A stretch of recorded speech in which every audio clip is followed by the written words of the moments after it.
महापुराण उत्तर पुराण त्रिसप्ततितमं पर्व 73वां पर्व। अथांतर धर्मेंद्र और भक्तिवश पद्मावती के द्वारा किया हुआ छत्रधारण, इन दोनों का निषेध जिन केवल महिमा से ही हुआ था, वे पार्श्वनाथ स्वामी हम सबकी रक्षा करें। भावार्थ: तपस्या के समय भगवान पार्श्वनाथ के ऊपर कमठ के जीव ने जो उपसर्ग किया था, उसका निवारण धर्मेंद्र और पद्मावती ने किया था, परंतु इसी उपसर्ग के बीच उन्हें केवल ज्ञान हो गया। उसके प्रभाव से उनका सब उपसर्ग दूर हो गया और उनकी लोकोत्तर महिमा बढ़ गई। केवल ज्ञान के समय होने वाले महात्म्य से धर्मेंद्र और पद्मावती का कार्य अपने आप समाप्त हो गया था। हे भगवान, यद्यपि आपका धर्म रूपी श्वेत छत्र समस्त संसार में फैलने वाली छाया को उत्पन्न करता है, तो भी आश्चर्य है कि कितने ही लोग पाप रूपी घाम से संतप्त रहते हैं। सर्व भाषा रूप परिणमन करने वाली, सत्य तथा सबका उपकार करने वाली आपकी दिव्य ध्वनि को संतुष्ट हुए सज्जन लोग ही सुनते हैं, दुर्जन लोग उसे कभी नहीं सुनते। हे देव, अन्य तीर्थंकरों का महात्म्य प्रकट नहीं होता, परंतु आपका महात्म्य अतिशय प्रकट है, इसलिए आपकी कथा अच्छी तरह कहने के योग्य है। आचार्य कहते हैं कि हे प्रभु, चूंकि आपकी धर्मयुक्त कथा कुमार का निवारण और सन्मार्ग का प्रसारण करने वाली है, अतः मोक्षगामी भव्य जीवों के लिए उसे अवश्य कहूँगा। इसी जम्बू द्वीप के दक्षिण भारत क्षेत्र में एक सुरम्य नाम का भारी देश है और उसमें बड़ा विस्तृत पोदनपुर नगर है। उस नगर में पराक्रम आदि से प्रसिद्ध अरविंद नाम का राजा राज्य करता था। उसे पाकर प्रजा ऐसी संतुष्ट थी जैसे कि प्रजापति भगवान आदिनाथ को पाकर संतुष्ट थी। उसी नगर में वेद शास्त्र को जानने वाला एक विश्वभूति नाम का ब्राह्मण रहता था। उसे प्रसन्न करने वाली दूसरी श्रुति के समान अरुंधरी नाम की उसकी ब्राह्मणी थी। उन दोनों के कमठ और मरीभूति नाम के दो पुत्र थे, जो विष और अमृत से बनाए हुए के समान थे, अथवा दूसरे पाप और धर्म के समान जान पड़ते थे। कमठ की स्त्री का नाम वरुणा था और मरुभूति की स्त्री का नाम वसुंधरी था। ये दोनों राजा के मंत्री थे। इनमें छोटा मरीभूति नीति का अच्छा जानकार था। नीच तथा दुराचारी कमठ ने वसुंधरी के निमित्त से सदाचारी एवं सज्जनों के प्रिय मरीभूति को मार डाला। मरीभूति मरकर मलय देश के कुब्जक नामक सल्लकी के बड़े भारी वन में वज्रघोष नाम का हाथी हुआ। वरुणा मरकर उसी वन में हथनी हुई और वज्रघोष के साथ क्रीड़ा करने लगी। इस प्रकार दोनों का बहुत भारी समय प्रीतिपूर्वक व्यतीत हो गया। किसी एक समय राजा अरविंद ने विरक्त होकर राज्य छोड़ दिया और संयम धारण करके सब संग के साथ वंदना करने के लिए सम्य शिखर की ओर प्रस्थान किया। चलते चलते वे उसी वन में पहुंचे और सामायिक का समय होने पर प्रतिमा योग धारण कर विराजमान हो गए। सो ठीक ही है, क्योंकि तेजस्वी मनुष्य अपने नियम का थोड़ा भी उल्लंघन नहीं करते। उन्हें देखकर, जिसके दोनों कपोल तथा ललाट से मत झर रहा है, ऐसा मदोन्मत्त महाहाथी उन प्रतिमा योग के धारक अरविंद मुनिराज को मारने के लिए उद्यत हुआ, परंतु उनके वक्षस्थल पर जो वत्स का चिन्ह था, उसे देखकर उसके हृदय में अपने पूर्व भाव का संबंध साक्षात दिखाई देने लगा। मुनिराज में पूर्व जन्म का स्नेह होने के कारण वह महाहाथी चुपचाप खड़ा हो गया।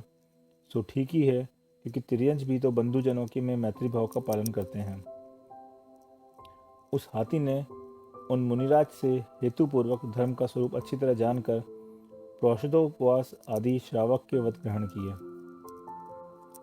उस समय से वह हाथी पाप के डर से दूसरे हाथियों के द्वारा तोड़ी हुई वृक्ष की शाखाओं और सूखे पत्तों को खाने लगा। पत्थरों पर गिरने से अथवा हाथियों के समूह के संगठन से जो पानी प्रासुक हो जाता था, उसे ही पीता था तथा प्रोषितोपवास के बाद पारणा करता था।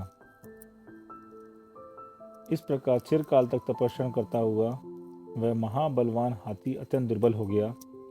किसी एक दिन वह पानी पीने के लिए वेगवती नदी में ढह गया था। वहाँ कीचड़ में गिर गया। यद्यपि कीचड़ से निकलने के लिए उसने बहुत भारी उद्यम किया पर समर्थ नहीं हो सका। वहीं पर दुराचारी कमट का जीव मरकर कुक्कुट साफ हुआ था।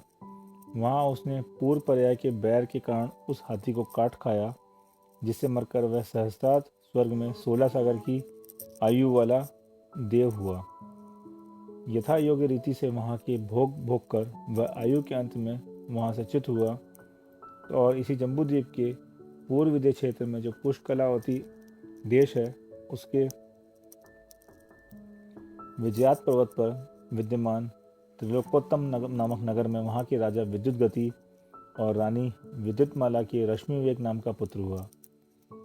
जिससे संसार की अवधि अत्यंत निकट रह गई है, ऐसे उस बुद्धिमान रश्मि विवेक ने संपूर्ण यौवन पाकर समाधि गुप्त मुनिराज के समीप दीक्षा धारण कर ली तथा सर्वतोभद्र आदि श्रेष्ठ उपवास धारण किए। किसी एक दिन वह हिमगिरी पर्वत की गुहा में योग धारण विराजमान था। इतने में जिस कुक्कुट से अपने वज्रघोष हाथी को काटा था, वही पापी धूमप्रभा नरक के दुख भोग कर निकला और वहीं पर अजगर हुआ। उस मुनिराज को देखते ही अजगर क्रोधित हो गया और उन्हें निगल लिया, जिसके कारण उसका जीव अच्युत स्वर के पुष्कर विमान में 22 सागर की आयु वाला देव हुआ। वहाँ की आयु समाप्त होने पर वह पुण्यात्मा जम्बूद्वीप के पश्चिम विदय क्षेत्र के पद्म नामक देश संबंधी अर्शपुर नगर में वहाँ के राजा वज्रवीर और रानी विजया के वज्रनाभि नाम का पुत्र हुआ। पुण्य के द्वारा रक्षित हुआ वज्रनाभि चक्रवर्ती की अखंड लक्ष्मी का उपभोग कर भी संतुष्ट नहीं हुआ, इसलिए मोक्ष लक्ष्मी का उपभोग करने के लिए उद्यत हुआ। उसने क्षेमंकर भट्टारक के मुख कमल से निकले हुए धर्म रूपी अमृत का पान कर कर अन्य समस्त रसों की इच्छा छोड़ दी तथा अपने राज्य पर पुत्र को स्थापित कर अनेक राजाओं के साथ समस्त जीवों पर अनुकंपा करने वाला संयम अच्छी तरह धारण कर लिया। कमट का जीव जो पहले अजगर हुआ था, मरकर छठवें नरकर्म उत्पन्न हुआ और वहाँ 22 सागर तक छठवें नरक में उत्पन्न हुआ और वहाँ 22 सागर तक अत्यंत दुख भोगता रहा। चिरकाल बाद वहाँ से निकलकर कुरंग नाम का भील हुआ। यह भील उस वन में उत्पन्न हुए समस्त जीवों को कंपित करता रहता था। किसी एक दिन शरीर संबंधी बल से शोभायमान तथा शरीर से स्नेह छोड़ने वाले तपस्वी चक्रवर्ती वज्रनाभि आर्यदान छोड़कर उस वन में आतापन योग से विराजमान थे। उन्हें देखते ही जिसका बैर भड़क उठा। ऐसे पापी भील ने उन मुनिराज पर कायर जनों के द्वारा असहनीय अनेक प्रकार का भयंकर उपसर्ग किया। उक्त मुनिराज का जीव धर्म ध्यान में प्रवेश कर तथा अच्छी तरह आराधनाओं की आराधना कर सुभद्र नामक मद्र गैवे के मध्यम विमान में सम्यक दर्शन का धारण शेष अहमिंद्र हुआ और वहाँ की 27 सागर की आयु तक दिव्य भोग भोगता रहा। आयु के अंत में वहाँ से चित होकर इसी जम्बूद्वीप के कौशल देश के संबंधी अयोध्या नगर में काश्यप गोत्री इक्ष्वाकु वंशी राजा वज्रबाहु और रानी प्रभंकरी से आनंद नाम का प्रिय पुत्र हुआ। बड़ा होने पर वह महावैभव का धारक मंडलेश्वर राजा हुआ। किसी एक दिन उसने अपने स्वामी हित नामक महामंत्री के कहने से वसंत ऋतु की अष्टानिकाओं में पूजा करवाई। उसे देखने के लिए वहाँ पर विपुलमती नाम के मुनिराज पधारे। आनंद ने उनसे बड़ी विनय से वंदना की और उनसे सब जीवों को सुख देने वाला समीचीन धर्म का स्वरूप सुना और तदंतर कहा कि हे भगवान, मुझे कुछ संशय हो रहा है, उसे आपसे सुनना चाहता हूँ। उसने पूछा कि जिनेन्द्र भगवान की प्रतिमा तो अचेतन है, उसमें भला बुरा करने की शक्ति नहीं है, फिर उनकी की हुई पूजा भक्तजनों को पुण्य रूप फल किस प्रकार प्रदान करती है। इसके उत्तर में मुनिराज ने हेतु सहित निम्न प्रकार के वचन कहे। हे राजन, सुन। यद्यपि जिनेन्द्र भगवान की प्रतिमा और जिनेन्द्र मंदिर अचेतन है, तथापि भव्य जीवों के पुण्य बंध के ही कारण है। यथार्थ में पुण्य बंध परिणामों से होता है और उन परिणामों की उत्पत्ति में जिनेन्द्र की प्रतिमा तथा मंदिर कारण पड़ते हैं। जिनेंद्र भगवान रागादि जलोशों से रहित हैं, शास्त्र तथा आभूषण आदि से विमुख हैं। उनके मुख की शोभा प्रसन्न चंद्रमा के समान निर्मल है। लोक अलोक के जानने वाले हैं, कृत्य हैं, जटा आदि से रहित हैं तथा परमात्मा हैं। इसलिए उनके मंदिर और उनकी प्रतिमाओं का दर्शन करने वाले लोगों के शुभ परिणामों में जैसी प्रकर्षता होती है, वैसी अन्य कारणों से नहीं हो सकती, क्योंकि समस्त कार्यों की उत्पत्ति अंतरंग और बहिरंग दोनों कारणों से होती है। इसलिए जिनेंद्र भगवान की प्रतिमा पुण्य बंध के कारणभूत शुभ परिणामों का कारण है। यह बात अच्छी तरह जान लेने योग्य है। इसी उपदेश के समय उक्त मुनिराज ने तीनों लोक संबंधी चैत्यालयों के आकार आदि का वर्णन करना चाहा, और सबसे पहले उन्होंने सूर्य के विमान में स्थित जिन मंदिर की विभूति का अच्छी तरह वर्णन भी किया। उस असाधारण विभूति को सुनकर राजा आनंद को बहुत ही श्रद्धा हुई। वह उस समय से प्रतिदिन आदि और अंत समय में दोनों हाथ जोड़कर तथा मुकुट झुकाकर सूर्य के विमान में स्थित जिन प्रतिमाओं की स्तुति करने लगा। यही नहीं, उसने कारीगरों के द्वारा मणि और सुवर्ण का एक सूर्य विमान बनवाया और उसके भीतर फैलती हुई कांति का धारक जिन मंदिर बनवाया। तदंतर उसने शास्त्रोक्त विधि से भक्तिपूर्वक आष्टानिका पूजा की। चतुर्मुख रथावत सबसे बड़ी सर्वतोभद्र और दीनों के लिए मन चाहा दान देने वाली कल्पवृक्ष पूजा की। इस प्रकार उस राजा को सूर्य की पूजा करते देख उसकी प्रामाणिकता से अन्य लोग भी स्वयं भक्तिपूर्वक सूर्य मंडल की स्तुति करने लगे। आचार्य कहते हैं कि इस लोक में उसी समय से सूर्य की उपासना चल पड़ी है। अथांतर किसी एक दिन राजा आनंद ने यौवन चाहने वाले लोगों के हृदय को दो टुक करने वाला सफेद बाल अपने सिर पर देखा। इस निमित्त से उसे वैराग्य उत्पन्न हो गया। विरक्त होते ही उसने अपने बड़े पुत्र के लिए अभिषेक पूर्वक अपना राज्य दे दिया और समुद्रगुप्त मुनिराज के समीप राजसी भाव छोड़कर अनेक राजाओं के साथ निष्प्रह निस्वार्थ तप धारण कर लिया। शुभ लेशा के द्वारा उसके चारों आराधनाओं की आराधना की विशुद्धता प्राप्त कर 11 अंगों का अध्ययन किया। तीर्थंकर नाम का उनके बंध में कारणभूत 16 कारण भावनाओं का चिंतन किया। शास्त्रानुसार 16 कारण भावनाओं का चिंतन कर तीर्थंकर नामक पुण्य प्रकृति का बंध किया और चिरकाल तक घोर तपस्या किया। आयु के अंत में जिसकी अंतरात्मा अत्यंत शांत हो गई है, जो धीरवीर है, धर्म ध्यान के अधीन है और अकुलता रहित है, ऐसा वह आनंद मुनि प्रायोगमन संन्यास लेकर क्षीरवन में प्रतिमा योग से विराजमान हुआ। पूर्व जन्म के पापी कमंठ का जीव नरक से निकलकर उसी वन में सिंह हुआ, तो उसने आकर मुनि का कंठ पकड़ लिया। इस प्रकार सिंह का उपसर्ग सहकर 4 आराधना रूपी धन को धारण करने वाला वह मुनि प्राण रहित तो अच्युत स्वर्ग में ये प्राणत विमान में इंद्र हुआ। वहां पर उसकी 20 सागर की आयु थी, 3.5 हाथ ऊंचा शरीर था, शुक्लेश्या थी। वह 10 माह बाद श्वास लेता था और 20,000 वर्ष बाद मानसिक अमृता आहार ग्रहण करता था। उसके मानसिक स्त्री प्रविचार था, 5वीं पृथ्वी तक अवधि ज्ञान का विषय था। उतनी ही दूर तक की उसकी कांति, विक्रिया और बल था।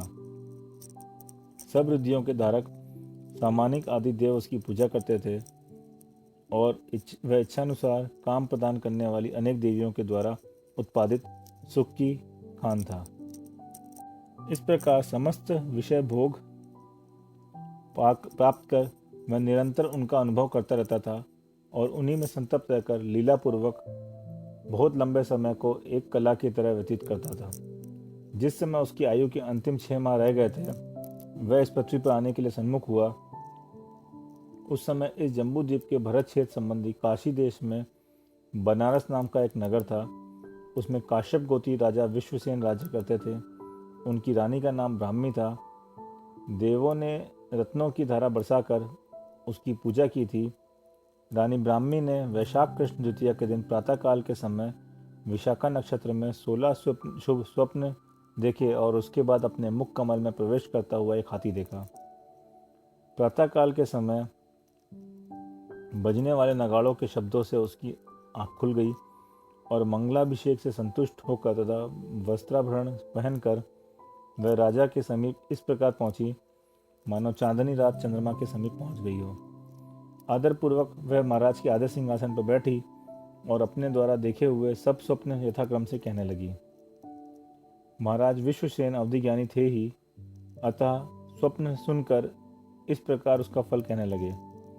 वे बोले कि हाथी के स्वप्न से पुत्र होगा, बैल के देखने से वह तीनों लोकों का स्वामी होगा, सिंह के देखने से अनंत वीर का धारक होगा, लक्ष्मी का अभिषेक देखने से उसे मेरु पर्वत पर अभिषेक की प्राप्ति होगी, दो मालाओं को देखने से वह गृहस्थ धर्म और मुनि धर्म रूप तीर्थ की प्रवृत्ति करने वाला होगा, चंद्रमंडल को देखने से वह तीन लोक का चंद्रमा होगा, सूर्य के देखने से तेजस्वी होगा, मत्स्यों का जोड़ा देखने से सुखी होगा, कलश देखने से निधियों का स्वामी होगा, सरोवर के देखने से समस्त लक्षणों से युक्त होगा, समुद्र के देखने से सर्वज्ञ होगा, सिंहासन के देखने से समस्त लोगों के द्वारा पूजनीय होगा, विमान के देखने से स्वर्ग से अवतार लेने वाला होगा, नागेंद्र का भवन देखने से तीन ज्ञान का धारक होगा, रत्नों की राशि देखने से गुणों से अलंकित होगा, निर्धूम अग्नि के देखने से पापों को जलाने वाला होगा, और हे कृष्णधरी, मुख कमल में हाथी का प्रवेश देखने से सूचित होता है कि देवों के द्वारा पूजित होने वाला पुत्र आज तेरे उदर में आकर विराजमान हुआ है। इस प्रकार वह मैग्नैनी पति से स्वप्नों का फल सुनकर बहुत संतुष्ट हुई। उसी समय समस्त इंद्रों ने आकर बड़े हर्ष से स्वर्गावतार की वेला में भगवान के माता पिता का कल्याणाभिषेक कर उत्सव किया। उस समय महाराज विश्वसेन का राज मंदिर अपनी संपदा के द्वारा स्वर्गलोक का भी उल्लंघन कर रहा था।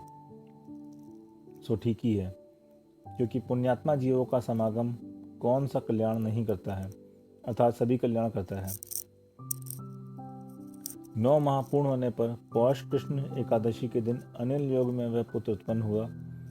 उसी समय अपने आसनों के कंपायमान होने से सौधर्मे आदि सभी इंद्रों के तीर्थंकर भगवान के जन्म का समाचार जान लिया। तथा सभी ने आकर सुमेरु पर्वत के मस्तक पर उनके जन्म कल्याण की पूजा की, पार्श्वनाथ नाम रखा और फिर उन्हें माता पिता के लिए समर्पित कर दिया। श्री नेमिनाथ भगवान के 83,750 वर्ष बीत जाने पर मृत्यु को जीतने वाले भगवान पार्श्वनाथ उत्पन्न हुए थे। उनकी आयु 100 वर्ष की थी, जो कि उसी पूर्वोक्त अंतराल में शामिल थी। उनके शरीर की कांति घान के छोटे पौधे के समान हरे रंग की थी। यह समस्त लक्षणों से सुशोभित थे। 9 हाथ ऊंचा उनका शरीर था। वे लक्ष्मीवान थे और उग्र वंश में उत्पन्न हुए थे। 16 वर्ष बाद जब भगवान नव यौवन से युक्त हुए, तब वे किसी समय क्रीड़ा करने के लिए अपनी सेना के साथ नगर से बाहर आ गए। वहां आश्रम के वन में इनके माता का पिता महीपाल, नगर का राजा महीपाल अपनी रानी के वियोग से तपस्वी होकर तप कर रहा था। वह पंचाग्नियों के बीच में बैठा हुआ तपस्या कर रहा था। देवों के द्वारा पूजित भगवान पार्श्वनाथ उसके समीप जाकर उसे नमस्कार किए बिना ही अनादर के साथ खड़े हो गए। यह देख वह खोटा साधु बिना कुछ विचारे ही क्रोध से युक्त हो गया। वह मन में सोचने लगा कि मैं कुलीन हूँ, उच्च कुल में उत्पन्न हुआ हूँ, तपोवृद्ध हूँ, तप के द्वारा बड़ा हूँ और इसकी माता का पिता हूँ।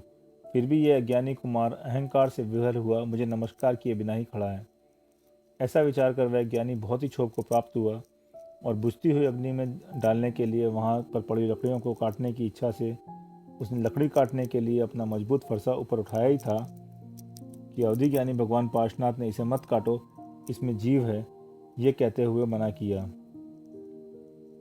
परंतु उसके मना करने पर भी उसने लकड़ी काट दी। इस कर्म से उसके लकड़ी के भीतर रहने वाले सर्प और सर्पणी के 2 टुकड़े हो गए।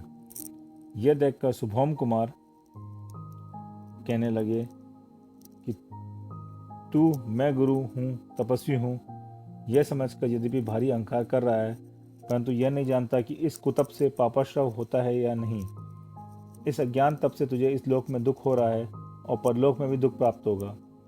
शुभम कुमार के यह वचन सुनकर वह तपस्वी और भी कुपित हुआ और इस प्रकार उत्तर देने लगा कि मैं प्रभु हूँ, यह मेरा क्या कर सकता है। इस प्रकार की अवज्ञा में मेरे तप की महात्म्य बिना जाने ही तू ऐसा क्यों बक रहा है। पंचाग्नि के मध्य में बैठना, वायु भक्षण कर जीवित रहना, ऊपर भुजा उठाकर चिरकाल तक एक ही पैर से खड़े रहना और उपवास कर अपने ऊपर आप गिरे हुए पत्ते आदि से पारणा करना, इस प्रकार शरीर को संतापित करने वाला तपस्वियों का तप बहुत कठिन है। इस तपस्या से बढ़कर दूसरा तपस्या हो ही नहीं सकता।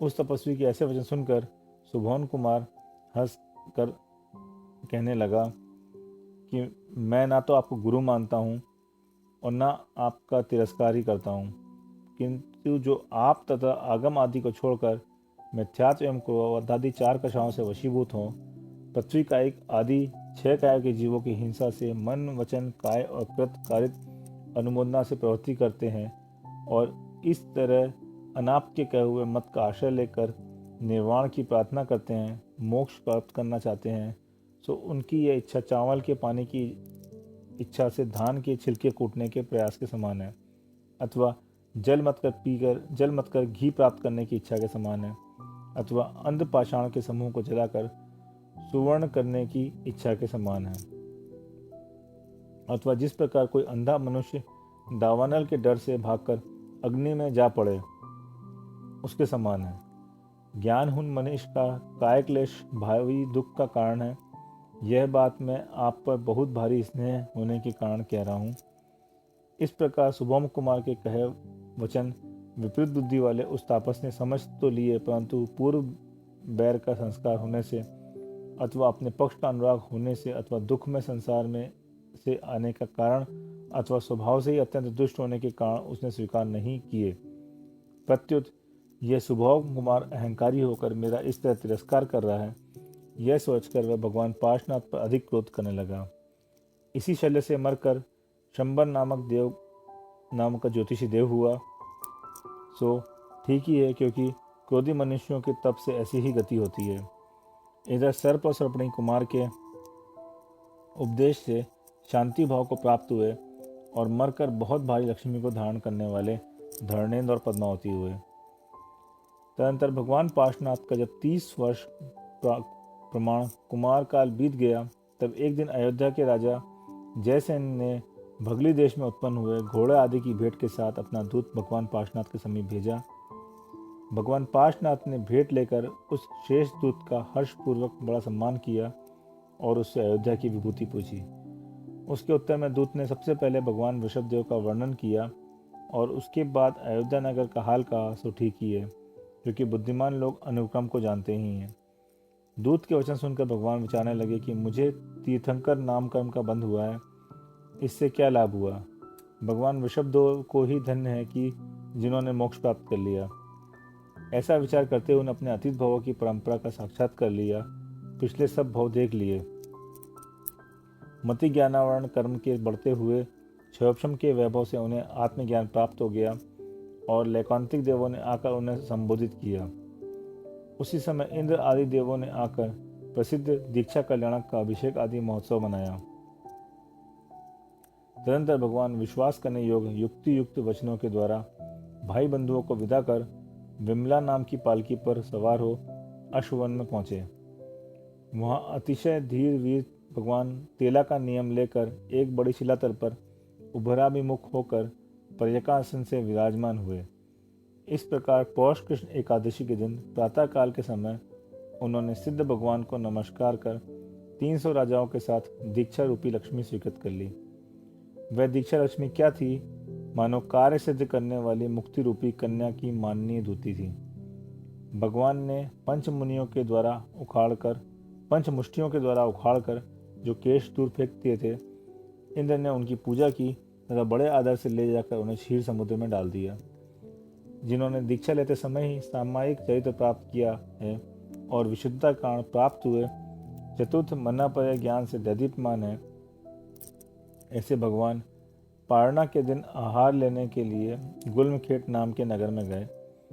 वहाँ श्याम वर्ण वाले धन्य नामक राजा ने अष्टमंगल द्रव्यों के द्वारा पड़गाकर उन्हें शुद्ध आहार दिया और आहार देकर इस क्रिया के योग्य उत्तम फल प्राप्त किया। इस प्रकार अत्यंत वीर को धारण करने वाले भगवान ने छद्मस अवस्था के 4 माह व्यतीत किए। तदनंतर जिस वन में दीक्षा ली थी, उसी वन में जाकर वे देवदारू नामक एक बड़े वृक्ष के नीचे विराजमान हुए। वहाँ तेला का नियम लेने से उनकी विशुद्धता बढ़ रही थी। उनके संसार का अंत निकट आ चुका था और उनकी शक्ति उत्तरोत्तर बढ़ती जाती थी।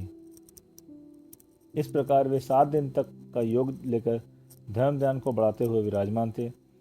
इसी समय कमट का जीव शंबर नाम का असुर आकाश मार्ग से जा रहा था कि अकस्मात उसका विमान रुक गया। जब उसने विभंगावधि ज्ञान से इसका कारण देखा तो उसने अपने पूर्व भाव का सब बैर बंधन स्पर्श दिखाई देने लगा। फिर क्या था, क्रोधवश उसने महागर्जना की और महावृष्टि करना शुरू कर दिया। इस प्रकार यमराज के समान अतिशय दुष्ट उस दुर्बुद्धि ने 7 दिन तक लगातार भिन्न भिन्न प्रकार के महाउपसर्ग किए, यहाँ तक कि छोटे मोटे पहाड़ तक लाकर उनके समीप गिराए। अवधि ज्ञान से यह उपसर्ग जानकर धरणेन्द्र अपनी पत्नी के साथ पृथ्वी तल से बाहर निकला।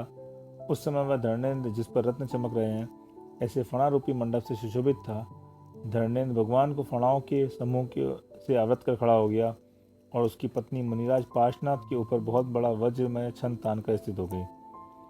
आचार्य कहते हैं, देखो, स्वभाव से ही क्रूर रहने वाले सब सर्पणी ने अपने ऊपर किया उपकार याद रखा तो ठीक ही है, क्योंकि दयालु पुरुष अपने ऊपर किए हुए उपकार को कभी नहीं भूलते। तदनंतर भगवान के ध्यान के प्रभाव से उनका मोहनीकरण छीन हो गया, इसलिए बैरी कमट का सब उपसर्ग दूर हो गया। मुनिराज पार्श्वनाथ ने द्वितीय शुक्लदान के द्वारा अवशिष्ट 3 घातिया कर्मों को और भी जीत लिया, जिससे उन्हें चैत्र कृष्ण त्रयोदशी के दिन प्रातः काल के समय विशाखा नक्षत्र में लोक को प्रकाशित करने वाला केवल ज्ञान प्राप्त हो गया और इस कारण उनका अभ्युदय बहुत भारी हो गया। मुनिराज पार्श्वनाथ ने द्वितीय शुक्ल ध्यान के द्वारा अवशिष्ट 3 घातिया कर्मों को और भी जीत लिया, जिससे उन्हें चैत्र कृष्ण त्रयोदशी के दिन प्रातः काल के समय विशाखा नक्षत्र में लोक को प्रकाशित करने वाला केवल ज्ञान प्राप्त हो गया और इस कारण उनका अभ्युदय बहुत भारी हो गया। उसी समय इंद्रों ने केवल ज्ञान की पूजा की। शंबर नाम का ज्योतिषी देव भी काल लब्धि पाकर शांत हो गया और उसने सम्यक दर्शन संबंधी विशेषता प्राप्त कर ली। यह देख उस वन में रहने वाले 700 तपस्वियों ने मिथ्या दर्शन छोड़कर संयम धारण कर लिया। सभी शुद्ध सम्यक दृष्टि हो गए और बड़े आदर के साथ प्रदक्षिणा देकर भगवान पार्श्वनाथ के चरणों में नमस्कार करने लगे। आचार्य कहते हैं कि पापी कमट के जीव कहाँ तो निष्कारण बैर और कहाँ ऐसी शांति। सच कहा है कि महापुरुषों के साथ मित्रता तो दूर रही, शत्रुता भी वृद्धि का कारण होती है। भगवान पार्श्वनाथ के सम्मोषण में शंभु को लेकर 10 गणधर थे, 350 मुनिराज पूर्व के ज्ञाता थे, 10,900 शिक्षक थे, 1,400 अवधि ज्ञानी थे, 1,000 केवल ज्ञानी थे, इतने ही विक्रिया आदि के धारक थे, 750 मनापर ज्ञानी थे और 600 वादी थे। इस प्रकार सब मिलाकर शीघ्र ही मोक्ष जाने वाले 16,000 मुनिराज उनके सम्मोषण में थे। सुलोचना को आदि लेकर 36,000 आरिकाएं थी, 1,00,000 श्रावक थे, 3,00,000 श्राविकाएं थी, असंख्यात देव देवियां थी और संख्यात तिर्यंश थे। इस प्रकार 12 सभाओं के साथ धर्मोपदेश करते हुए भगवान ने 5 माह कम 70 वर्ष तक विहार किया। अंत में जब उनकी आयु का 1 माह शेष रह गया, तब वे विहार बंद करके संवेताचल की शिखर पर 36 मुनियों के साथ प्रतिमा योग धारण कर विराजमान हो गए। श्रावण शुक्ला सप्तमी के दिन प्रातः काल के समय विशाखा नक्षत्र में शुक्ल ज्ञान के तीसरे और चौथे भेदों का आश्रय लेकर वे अनुक्रम से 13वें तथा 14वें गुण स्थान में स्थिर रहे। फिर यथाक्रम से उस समय के योग्य कार्य कर समस्त कर्मों का क्षय हो जाने से मोक्ष में अविचल विद्यमान हो गए। उसी समय इंद्रों ने आकर उनके निर्वाण कल्याण का उत्सव कर उनकी वंदना की। आचार्य गुणभद्र कहते हैं कि उनके निर्मल गुणों से सम्मोह होने के कारण हम भी इन भगवान पार्श्वनाथ को नमस्कार करते हैं, जो समुद्र के समान आदि मध्य और अंत में गंभीर रहते हैं। ऐसे सज्जनों को यदि कोई उदाहरण हो सकता है तो क्षमावानों में गिनती करने योग्य भगवान पार्श्वनाथ ही हो सकते हैं। भगवान जन्माभिषेक के समय सुमेरु पर्वत पर अपने उच्छ्वास और निश्वास से उत्पन्न वायु के द्वारा अपने आप को इंद्रों को भी अच्छी तरह बार बार झुला दिया था और फिर भरा ये शंबर जैसा क्षुद्र देव आपका क्या कर सकता है। जिस प्रकार मत्स्य समुद्र में उछल कुचल कूदकर उसे पीड़ित करता है, परंतु स्वयं उसी समुद्र से जीवित रहता है, उसके अलग होने से ही चटपटाता है, उसी प्रकार इस क्षुद्र देव ने आपको पीड़ा पहुंचाई है, तो भी यह अंत में आपको ही शांति से अभ्युदय को प्राप्त हुआ है। इस प्रकार जिनकी स्तुति की गई है वे पार्श्वनाथ स्वामी हम सब रक्षा करें। हे प्रभु, अकंप हुआ आपका ज्ञान अत्यंत निर्मलता को प्राप्त है। उसे समुद्र की उपमा कैसे दी जा सकती है, क्योंकि समुद्र तो महावायु के चलने पर चंचल हो जाता है और उससे भरा हुआ पानी नीला है। इस प्रकार समुद्र दूर से ही आपको ज्ञान को नहीं पा सकता है। इसी तरह आपका ध्यान भी अकंप है तथा अत्यंत शुक्लता को प्राप्त है। उसे भी समुद्र की उपमा नहीं दी जा सकती है। हे नाथ, आप सुमेरु पर्वत के समान अचल हैं, फिर भी भला श्वासोश्वास की वायु के समान इस क्षुद्र देव से आपको क्या क्षोभ हो सकता है। इस प्रकार अनेक अनेक स्तुतियों के स्वामी पार्श्वनाथ भगवान हमारी रक्षा करें। हे स्वामिन, धैर्य आदि बड़े गुणों से यद्यपि सभी तीर्थंकर समान हैं, तथापि सबको संतुष्ट करने वाले आपके जो गुण संसार में सर्वत्र प्रसिद्ध हैं, वे सब एक कमठ के कारण ही प्रसिद्ध हुए हैं। सो ठीक ही है, क्योंकि उपकार करने वाले शत्रु से महापुरुषों की जो ख्याति होती है, वह उपकार करने वाले मित्र से भी कभी नहीं होती है। हे देव, आपको शांत चित्त रहकर देव की विक्रिया दूर कर दी। उससे आपको ना कोई बाधा हुई, न क्रोध आया और ना ही भय उत्पन्न हुआ। इस कारण आप सहनशील है। इस प्रकार विद्वजन आपकी स्तुति नहीं करते, किंतु आपका महात्म और शांति आश्चर्यजनक है, इसलिए आपकी स्तुति की जानी चाहिए। इस प्रकार जिनकी स्तुति की गई थी, वे पार्श्वनाथ भगवान हम सबके संसार का उच्छेद करने वाले हों। देखो, ये धरणेन और पद्मावती दोनों ही बड़े कृतज्ञ हैं और बड़े धर्मात्मा हैं। इस प्रकार संसार में स्तुति को प्राप्त हुए हैं, परंतु तीनों लोगों का कल्याण की एकमात्र भूमि स्वरूप आपका ही उपकार है, ऐसा समझना चाहिए।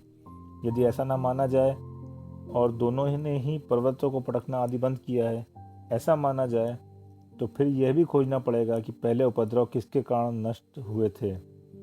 इस प्रकार जिनकी सारभूत स्तुति की जाती है, वे पार्श्वनाथ भगवान हम सबकी रक्षा करें।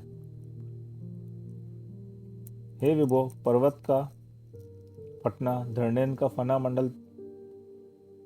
मंडल तामना, पद्मावती के द्वारा छत लगाया जाना, घातिया कर्मों का क्षय होना, केवल ज्ञान की प्राप्ति होना, धातु रहित परम औदारिक शरीर की प्राप्ति होना, जन्म मरण रूप संसार का विघात होना, शंबर देव का भयभूत होना, आपके तीर्थंकर नामकर्म का उदय होना और समस्त विघ्नों का नष्ट होना, ये सब कार्य जिनके एक साथ प्रकट हुए, ऐसे उग्र वंश के शिरोमणि भगवान पार्श्वनाथ सदा यमराज का भय नष्ट करे, जन्म मरण से हमारी रक्षा करें। यह शांति क्या भगवान के ध्यान से हुई है, या धरणेन से हुई है, अथवा पद्मावती से हुई है, अथवा भगवान की क्षमा से हुई है, अथवा इंद्र से हुई है, अथवा स्वयं अपने आप से हुई है, अथवा मंत्र के विस्तार से हुई है, अथवा शत्रु के भयभीत हो जाने से हुई है, अथवा भगवान के पुण्योदय से हुई है, अथवा समय पाकर शांत हुई है, अथवा घातिया कर्मों के क्षय होने से हुई है। इस प्रकार अर्घ हाथ में लिए हुए देव लोग शंवर देव के द्वारा किए हुए जिनके विघ्नों की शांति की आशंका कर रहे हैं, ऐसे धीर वीरों में अग्रगण्य भगवान पार्श्वनाथ हमारे पाप नष्ट करें। कानों को सुख देने वाले, हृदय को प्रिय रखने वाले, हित करने वाले और हेतु से युक्त, जिनके वचन सुनकर शंबर देव ने परंपरागत बैर से उत्पन्न मिथ्यात्व को विषय के समान छोड़ दिया, स्वयं आकर जिनकी स्तुति की और उस प्रकार क्रूर होने पर भी वह कल्याणक को प्राप्त हुआ, तथा जो इंद्र के द्वारा धारण किए हुए सिंहासन के अग्रभाग पर विराजमान होकर सिद्ध अवस्था को प्राप्त हुए, ऐसे भगवान पार्श्वनाथ हमारे विघ्नों के समूह को नष्ट करें। पार्श्वनाथ का जीव पहले मरीभूति मंत्री हुआ, फिर सहस्त्रार्थ स्वर्ग में देव हुआ, वहां से आकर विद्याधर हुआ, फिर अच्युत स्वर्ग में देव हुआ, वहां से आकर वज्र नामी चक्रवर्ती हुआ, फिर मध्यम गैवेग में अहमिंद्र हुआ, वहां से आकर राजाओं के गुणों से सुशोभित आनंद नाम का राजा हुआ, फिर आनंद स्वर्ग में इंद्र हुआ और तदंतर घातिया कर्मों के समूह को नष्ट करने वाला भगवान पार्श्वनाथ हुआ। कमठ का जीव पहले कमठ था, फिर कुक्कुट सर्प हुआ, फिर पांचवें नरक में गया, फिर अजगर हुआ, फिर नरक गया, फिर भीलों का नरक गया, फिर सिंहों का नरक गया और फिर महीपाल राजा होकर शंबर देव हुआ। इस प्रकार आर्ष नाम से प्रसिद्ध भगवत गुरु भद्राचार्य प्रणीत त्रिपष्टि लक्षण महापुराण संग्रह में पार्श्वनाथ तीर्थंकर के पुराण का वर्णन करने वाला 73वां पर्व समाप्त हुआ।